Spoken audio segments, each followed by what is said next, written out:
Summary of Nonsense by Jamie Holmes. Introduction. Have you ever thought about ambiguity as a good thing? Probably not, right? After all, as a general rule, life is scary to us because we don't know what lies ahead. We develop anxiety and depression because we can't predict the outcome of our futures, because we're worried about what tomorrow holds, because in short we just don't know. But over the course of this summary, we'll learn why the things we don't know can add beauty and meaning to our lives. Chapter number 1. We need surprises more than we think we do. Imagine a world where everything was the same. Actually, it might look a little something like the movie Groundhog Day. Every morning, you would get out of bed at the same time, hear the same story on the news, see the same view from your window, and perform all your morning tasks in the same order. In a world like this, chances are that you'd probably eat the same meals and have roughly the same conversations as well, while experiencing the same range of emotions with little to no variations. Now, I don't know about you, but as much I like order and routine, that much predictability would absolutely drive me crazy. Why? Because we need a little surprise in our lives, even if it's just in small doses. We need the pleasant surprise of saying, I feel like going to a movie today, instead of pursuing the same rote activities you had planned. We need the unexpected joys of running into a friend when we hadn't planned to see them, or receiving an extra chicken nugget in our order, because moments like these give us little bursts of pleasure in our everyday lives. But of course, this list only touches on life's pleasant surprises and not the moments where we find out something painful that we never expected to hear, or when something ends with painful results. And because surprises like these are all too real and all too common, it's no surprise that many of us are afflicted with anxiety. Worrying about our relationships, our grades, our futures, and the nation's political climate can often keep us up at night and leave us desperately grasping for the reassuring consistency of things we can control. But this creates something of a weird catch-22, as we confusedly cycle between feeling bored because we're concentrating on predictable things and being scared about the things we can't control. It's therefore unsurprising that this leads to a feeling of overall dissatisfaction and restlessness, leaving many of us unhappy with our lives. So, what can we learn from this? Well, for starters, we can conclude that we need a mixture of both surprise and stability in our lives all the time in order to maintain a healthy balance. And furthermore, we can see that we should be intentional in our cultivation of this balance so that we can manage our anxiety. Chapter number 2. Why didn't we see that coming? In the previous chapter, we considered some of the benefits of surprise, but now it's time to take a look at the slightly darker side of surprise,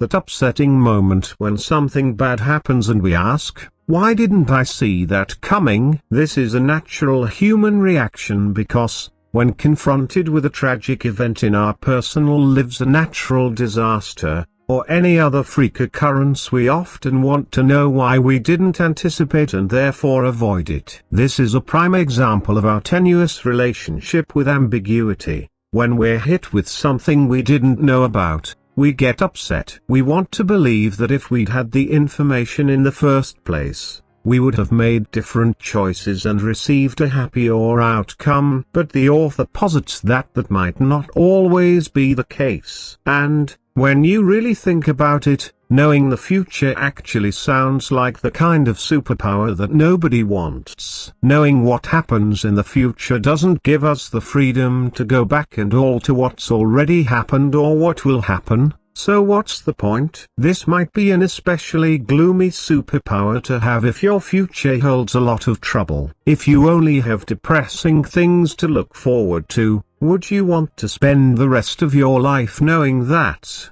Or would you want to move forward, cherishing a little bit of hope? When you think about it that way, You might not want to know the future after all. But the upside to existing in a sense of ambiguity is that you don't have to know the future to make a positive difference for your future. In fact, every single human being on the planet has the power to alter the outcome of the future by making smart choices in the present. For example, we might not be able to prevent a natural disaster or a global pandemic that has already occurred, but we can use our knowledge to avoid or be prepared for disasters that might happen in the future. For example, if you were a medieval king whose unprotected city had been ravaged, this tragic loss could inform your future decisions, motivating you to fortify your city with strong walls, a tower, a moat, and multiple new defense systems. And in this respect, a little ambiguity can be good because it enables us to learn from our mistakes and prepare for our futures. Similarly, even things that are seemingly up to chance, like winning their lottery, can be altered by our choices. That's because the numbers people choose when playing the lottery aren't as random as they seem. Instead of picking numbers out of thin air, which would be wisest, people almost always pick numbers that have some sort of personal significance to them, like their birthday, their anniversary, their cat's birthday, or the numbers from a lost. Is it likely that that specific combination of numbers will be the winning lottery ticket? Probably not. In fact, when you choose numbers that are personally significant to you, you're actually decreasing the likelihood that you'll select the winning numbers. So, if you think about it that way, you can draw a few reasonable conclusions, such as, number 1. Many people will choose their birthdays or anniversaries. Number 2. Many people have the same birthdays and anniversaries. Number 3. It is highly likely that many people will choose the same lottery numbers. This means that if you do decide to play the lottery, your best bet is to choose less common numbers that other people are unlikely to think of. You might not know exactly what the winning numbers are, but in this respect, a little ambiguity can create a sense of mystery and excitement. You can also counteract that ambiguity by using your new knowledge of probability and statistics. Once you know the most common guesses that people choose and why those common guesses are ineffective, you can use ambiguity in your favor and pick numbers out of thin air that don't follow a pattern. In doing so, you'll increase your chances of winning the lottery. But these are only a few examples of the positive nature of ambiguity. Most jokes are also predicated on the principle that you don't know the outcome or that you're initially confused. For example, just think about the dad jokes you might have grown up with. If you walked up to your dad and said, "Dad, I'm hungry," and he replied, "Hey, hungry, I'm Dad," you probably laughed and rolled your eyes. Why? The joke is funny because your dad's reply put a confusing spin on your statement. You were simply telling him that you wanted to eat,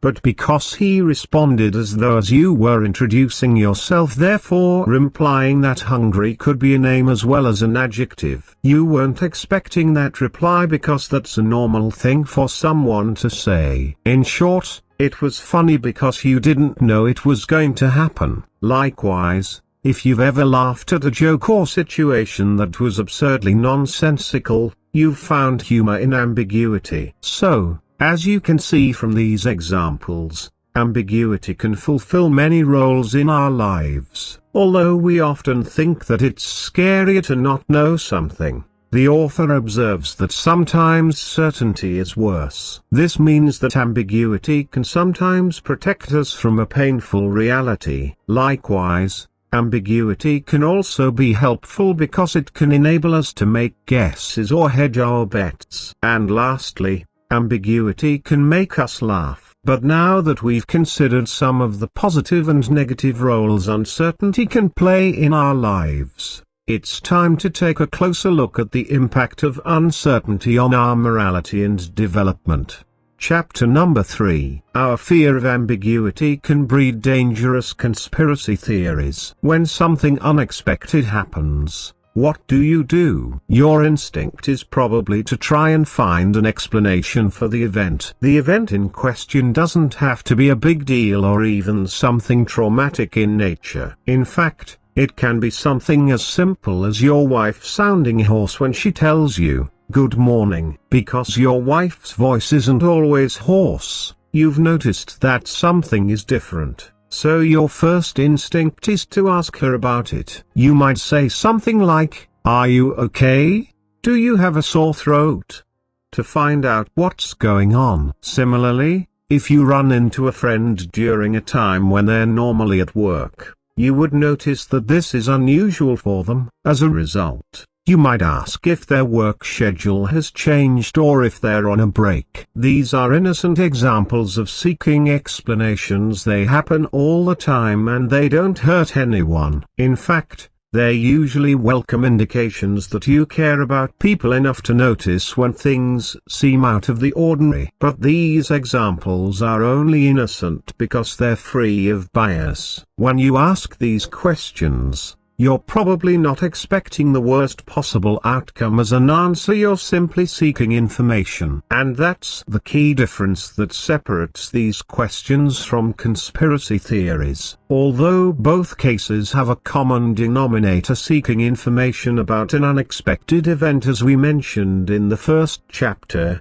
fear is the core characteristic of conspiracy theories. And when we brainstorm wild theories to explain bizarre circumstances, it's usually because we're upset or seeking an answer as wacky as the question. For example, let's take the case of the missing Malaysian Airlines Flight 370. We all know that planes don't just disappear. They can experience catastrophic crashes, of course. But in those cases, we have tangible evidence that explains what happened, where and why. But planes carrying 239 passengers don't just disappear into thin air. So, when something so astounding happens, it's natural for us to try and come up with explanations to help us make sense of the tragedy. But it enters dangerous conspiracy theory territory when we begin to invent explanations that are as bizarre as the events themselves. For example, when it comes to Flight 370,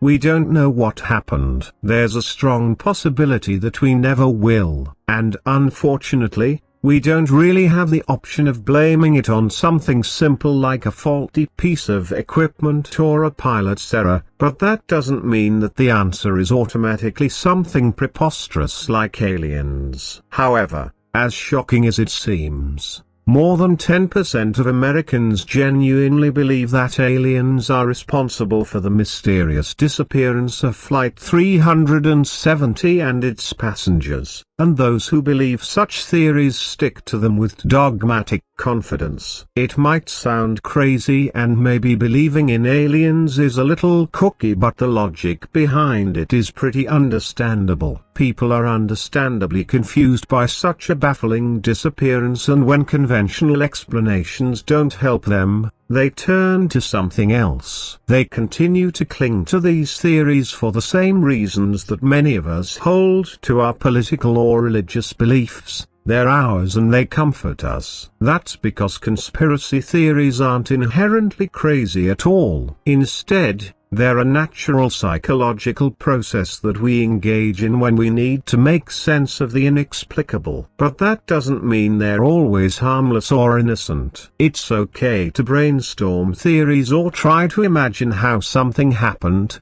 but we have to be careful about the power we give these theories, because it's also human nature to cling to our beliefs and refuse to change our minds. And if we get too caught up in believing something wrong, our fears and prejudices can prove harmful for ourselves and others. Final summary: ambiguity is a natural part of the human experience. Although we like to make plans for the future, no one knows the future with any real certainty. We don't know what's going to happen tomorrow or next year, and sometimes that uncertainty can be scary. But the author observes that ambiguity can also be funny and positive. Because we don't know the future, we can appreciate the unexpected punchline of a joke or be delighted by a surprise. Learning to balance our relationship with ambiguity is an important facet of the human experience. It's especially important because sometimes our fear of ambiguity can lead our minds in dangerous directions. If we allow ourselves to be too obsessed with understanding the unknown, we can easily fall prey to conspiracy theories that distort our thinking. That's why it's important to keep ambiguity in perspective and learn to balance our anxiety. A little uncertainty is necessary to make life interesting and keep our minds sharp. Although that may sometimes make us anxious, we have to learn to balance the bad with the good and cultivate a healthy relationship with uncertainty.